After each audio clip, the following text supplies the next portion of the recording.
Hey guys, what up? So today I'm on the Yamaha Timberwolf 250. I got a winch off Amazon right here, which is a 30 or 2,500 pound winch. I bought another winch. This is what I bought off of Prime Day, and I thought it was gonna work out good. So I was looking forward to it. Got it this morning, opened it up, and it's about the same thing, a little small. I think it's a 2,000 pound winch, and this is the remote they sent to me. It's a combo deal, and that's the ugliest thing I've ever seen. So I was a little frustrated when I saw that because that's just retarded and ugly.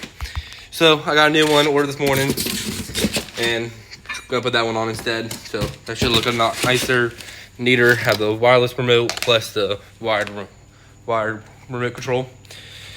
So let's get to it. Got these two plates here.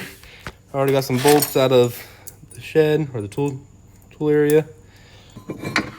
Oh, I didn't grab extra water. No, I guess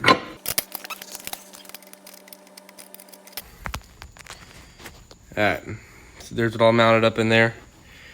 This brake was a lot stronger than this one, so I'm not even trying to put it on this because it goes up here and then it just has one small crimp there and two here that it's already starting to buckle down there. But this is strong. I've always put it out there, so that should be good. And then the old plate I had from my other four-wheeler that I didn't need to use because I already had one, just stole that. Sandwich it on here. I'm going to sandwich this when I tighten it up and then run the power cords. I'm going to turn the wheel. So it's going to be close, but it should be definitely fine. I might put a little plate here to help like block the dirt and stuff from getting into it. So it should be good. All right, got it all hooked up, bolted on. Looks pretty good, but definitely should be sturdy enough. Got the rope through there. I want to get a bracket made here, like I said, to block the dirt and everything. Maybe like make a brace where I can put this thing on here one day through there, make it nice and neat. I got some fans coming that I'm gonna put back there to help blow on the motor since it is an air-cooled motor, but for now, I'm gonna try to leave it all open best I can. So I'm just gonna put a hook on it, then probably just hook the hook to here, but try to make it where it get out of the way, but I need to leave some stuff out of it so that way it can not just be balling up in there. So I'm gonna get some of the rope out, so but it should be good. All right, now that I got that done, I'm gonna be trying to get the wiring box set up.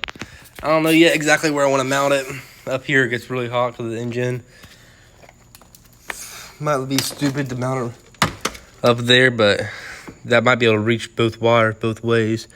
So that might not be the worst spot. I just gotta think about it. Right there might work if I can reach. If I got out of wires, then I'll put it somewhere else, but if it can reach right there, it'll go right there. Now just get the battery hooked up. That's where I mounted it. Ran the wires along through the side. Put it there because that was the only way those can wire it up, and then that could reach. But that's the only closest place where those could wire up to. So get the battery mounted up next. I got the battery all hooked up. Probably gonna put a fuse on it and clean up the wiring later. But that's it for right now. Alright guys, just finished it up. Got all back put together. Still need to clean up everything, but let's test it out. I just realized I gotta put this on, but I'll do that afterwards. But goes out, goes in. So it's working. Oh, let's test the remote. Where's the remote at? Right here. So cool remote, power on, out, and cool.